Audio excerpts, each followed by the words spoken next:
मैं मंची कभी कभी नहीं रहा, कभी कोई इस तरह की चीज़ मैंने पढ़ी ही नहीं है।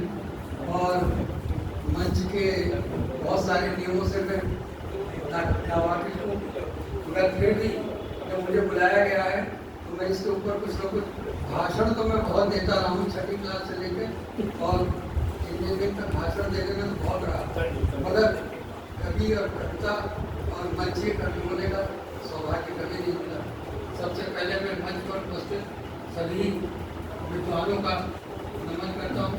इनमें एक से एक विलक्षण प्रतिभा संपन्न और श्रोताओं में भी विलक्षण प्रतिभा संपन्न लोग हैं, जिनके आगे मैंने खुद ही इसमें लिख दिया है कि मेरी कोई विशिष्ट एकेडमिक योग्यता इसमें नहीं है। छठी क्लास से लेकर 8th क्लास तक केवल जिसे कहना चाहिए इंग्लिश पढ़ी, 9वीं 10वीं में उससे काम चल गया। हाई स्कूल के बाद मैंने इंग्लिश छोड़ी दी, संस्कृत ले ली। संस्कृत जरूर मेरे ब्लड में है, चाहे मैं ब्राह्मण हूँ, चाहे कई जन्मों का असर हो, मगर मैं संस्कृत के प्रति, मगर उसके बाद दैव क्या चीज होती है ये मेरे जीवन में बड़ा ही विचित्र संयोग रहा है। दैव से ही सब कुछ होता चला गया। इंटरमीडिएट पास करने के बाद भी ये पता नहीं था कि इंजीनियरिंग करनी है, जबकि आजकल हर माता पिता जानते हैं कि बच्चे की इंजीनियरिंग करा दी जाए, ये करा दिया जाए, वो करा दिया जाए। हम एक आए 2-3 लोग HPTI में चले गए, वहाँ फॉर्म मिल रहे थे, सबने भर दिए, किसी का सिलेक्शन नहीं हुआ, मेरा हुआ। तो मैंने समझा शायद कुछ खास चीज़ है, चलो इंजीनियरिंग कर दी जाती है। जन्म कुंडली में 11वें भाव में शनि और मंगल पड़े हुए हैं, तो वो निश्चित रूप से खींच रहे थे कि लोहा और आग की ओर। AK बशीर साहब जो मेरे सामने रहे हैं और पावर कॉर्पोरेशन के चेयरमैन भी हुए। जब मैं नौकरी में आया तो मैंने उनसे रिक्वेस्ट करके उनकी विशेष उसका उपयोग करके मैंने कहा मुझे ओबरा पोस्ट करा दीजिए। बड़े नाराज हुए, कोई पावर हाउस की ओर पैर करके नहीं सोता, ये पावर हाउस जाएंगे। मगर जब चेयरमैन हुए तो बड़े खुश हुए कि तुम पावर हाउस चले गए, स्वीकृति भी कर ली। अब कोई अभियंता संघ का आदमी मेरे पास ये कहने नहीं आता कि इसको पावर हाउस भेज दो। तो पावर हाउस भी क्यों गया? 11वें भाव में जो मंगल शनि पड़े हुए थे, लोहा और आग। तो जो डेस्टिनी होती है, दैव कितना प्रबल होता है। रामायण में भगवान राम ने तो समझाया लक्ष्मण जी को। उन्होंने वशिष्ठ जी ने जब भरत वहाँ से निन्यान से लौट के आए हैं तो उन्होंने बड़े स्पष्ट शब्दों में कहा है कि सुनो भरत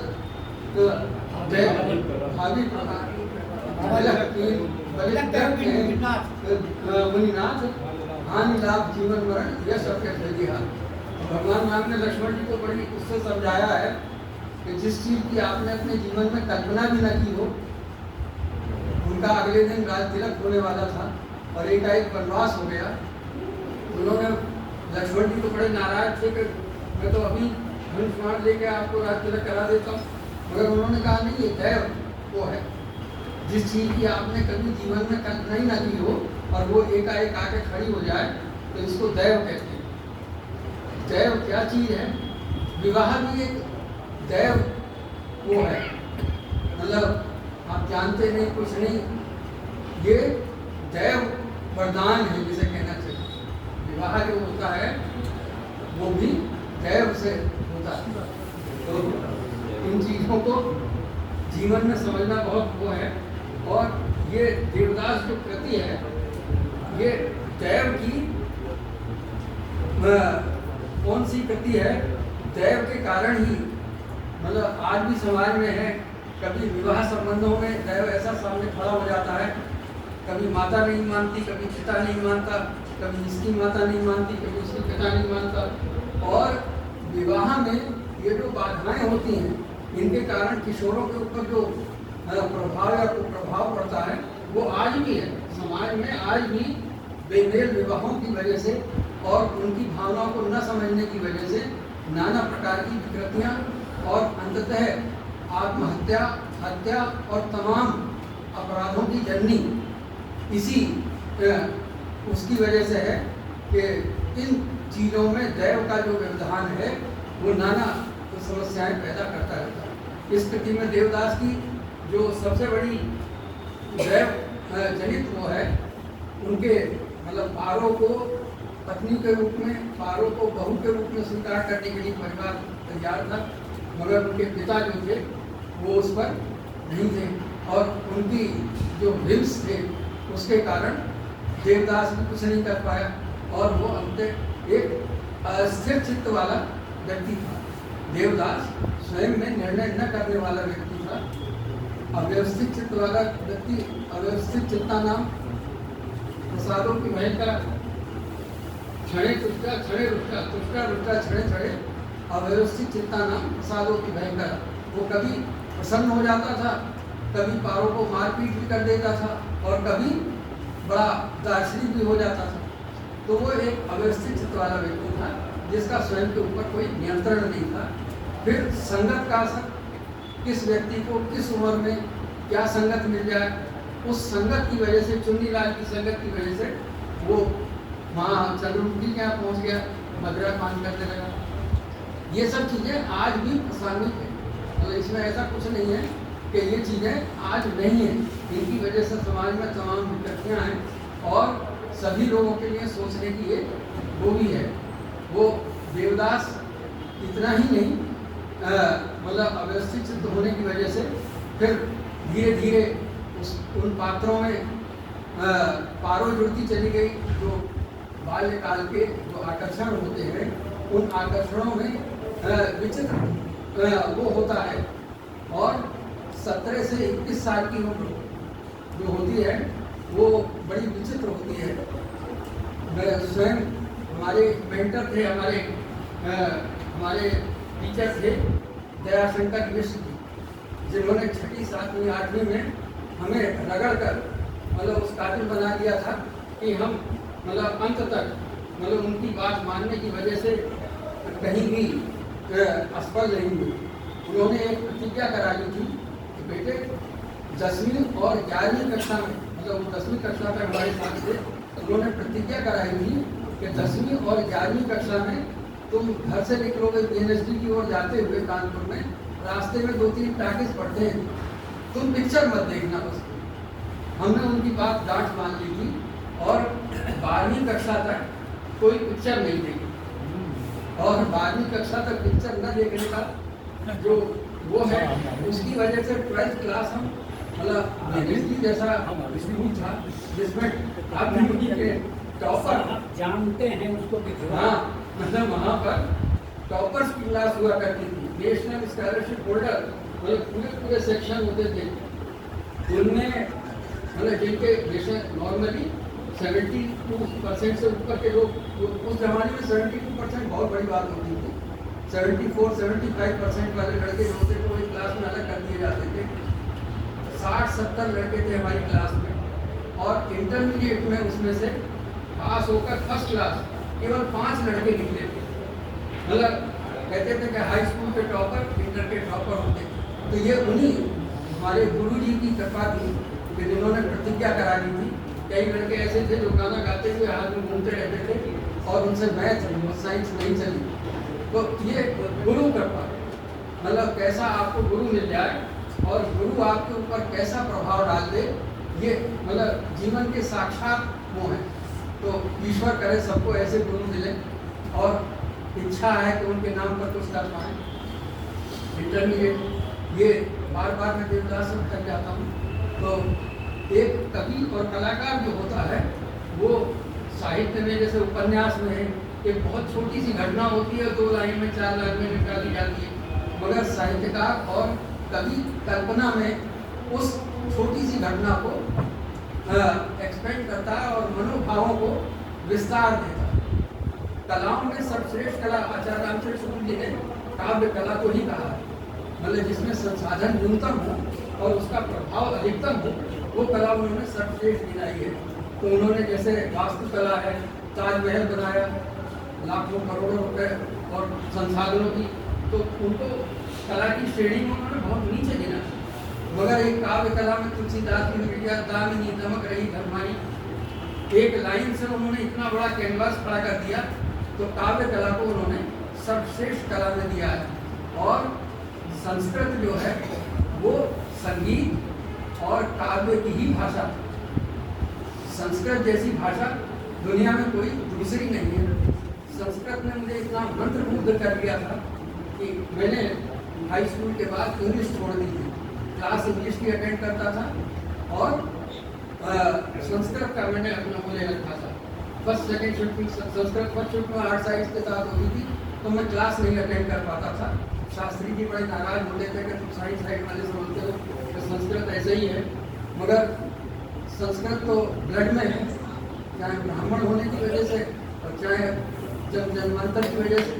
तो उस संस्कृत की वजह से मैं हिंदी का एग्ज़ाम देने जा रहा था और पता लगा कि आज संस्कृत का एग्ज़ाम है। उसमें भी क्लास में मेरे डिस्टिंक्शन आया और क्लास में मेरे हाईएस्ट मार्क थे 75। तो शास्त्री जी ने उसी दिन कह दिया कि तुम चाहे क्लास में आओ या ना आओ, मैं तुम्हें अटेंडेंस दे। तो इंटरमीडिएट में जो संस्कृत पढ़ी थी उसमें कादम्बरी बाणभट्ट जी की कुछ वो था। बाणभट्ट की गद्य तो काव्य से भी सुंदर है। उसी में राजा जो वन में जाता है और महाश्वेता का दर्शन करता है, थोड़े से लगातार 3-4 पेज तो मुझे याद थे। तो इस देवदास में भी जो शुरुआत है ना, मैं खोज रहा था छाया अपनी, तो ये उसी रिद्म में है। और अंत में जाके उसको चंद्रमुखी के जो दर्शन है, चंद्रमुखी की शिला पे बैठी है, बिल्कुल महाश्वेता का जो उसमें बाणभट्ट जी का हुआ है वो बिल्कुल इससे मैच करता है। और क्योंकि ये आपकी चंद्रमुखी इस कथा की मुख्य वो है, उसको भी कथा सुनाने के लिए पिक्चर जो है देवदास, उसमें उन्होंने विमल राय जैसा कोई डायरेक्टर नहीं, इतने असाधारण डायरेक्टर जिनकी कला का कोई मतलब तोड़ नहीं है, दिलीप कुमार जैसे एक्टर, मतलब जो भाव, मतलब जो उन्होंने, मतलब इस पिक्चर को देखने के बाद मैंने इंटरमीडिएट के बाद 72 में पिक्चर देखी। पिक्चर देखने के बाद मतलब उस उम्र में जो पिक्चर का असर होता है, कहीं मैंने हाई स्कूल के पहले देख ली होती तो शायद बर्बाद हो गया होता। मगर ये उस मैच्योरिटी के टाइम में देखी। मैं एक पिक्चर को देख के उसके एक उनके नोट्स लेता था। उस जमाने में ये मोबाइल पे और फेसबुक इन सब पे दिखाई नहीं पड़ती थी पिक्चर। जितने बार पिक्चर आती थी उतने बार देखता था, उसके नोट्स लेता था, उसको बिल्कुल आत्मसात कर लिया था और जो लिखना शुरू किया वो स्वतः आता था। मतलब दिलीप कुमार की जो भाव भंगिमाएँ हैं, जो उनके डायलॉग हैं और जो विमल राय का डायरेक्शन है, चंद्रमुखी उसमें जो गजल है, उसमें जो भी चीज़ें हैं, वो सब इतनी प्रभावशाली थी कि वो स्वतः ही इसमें उतर कर आ गई। और कहीं भी अश्लीलता नहीं है उस पिक्चर के अंदर, कहीं भी इस तरह की। मतलब जब मैं आप लोगों को सजेस्ट करूँगा, जब भी मौका मिले तो YouTube पर अवेलेबल रहती है, उसे देखिए और इस किताब को मिलाइए। तो इसमें क्योंकि सूत्रधार की जरूरत होती है, पिक्चर में उन्होंने एक वैष्णव युगल को लिया है जो एक तरह पे पहले तो पारों को मिलता है, जब वो देवदास कलकत्ता चला गया रास्ते में मिलता है तब सुनाता है, तो वो भाव में खो जाती है, अपने को राधा समझती है, उसको कृष्ण समझती है। कई बार वो पिक्चर में सामने आता है। मैंने उसका पूरा उपयोग किया है कि वो कथा चंद्रमुखी को सुनाता है। जैसे हर काव्य में होता है, बिना सूत्रधार के, बिना उसके कथा चलेगी कैसे आगे।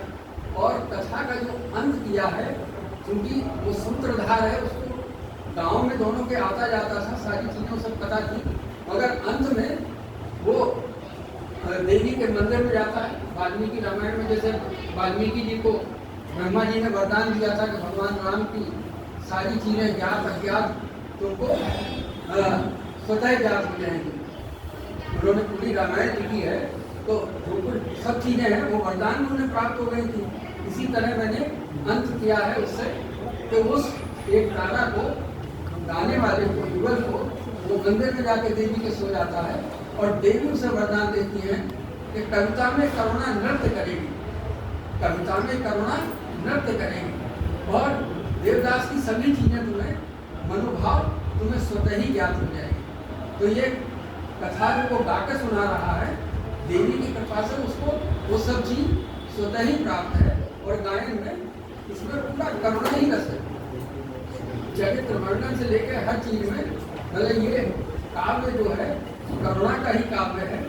और इसके बारे में मैं तो केवल इतना ही कह सकता हूँ, अंतिम 2 लाइन कह सकता हूँ कि कलम में आंसू भरे हैं, कलम में आंसू भरे हैं, कागज पर गिरे हैं। मेरे पास इससे ज्यादा इसके लिए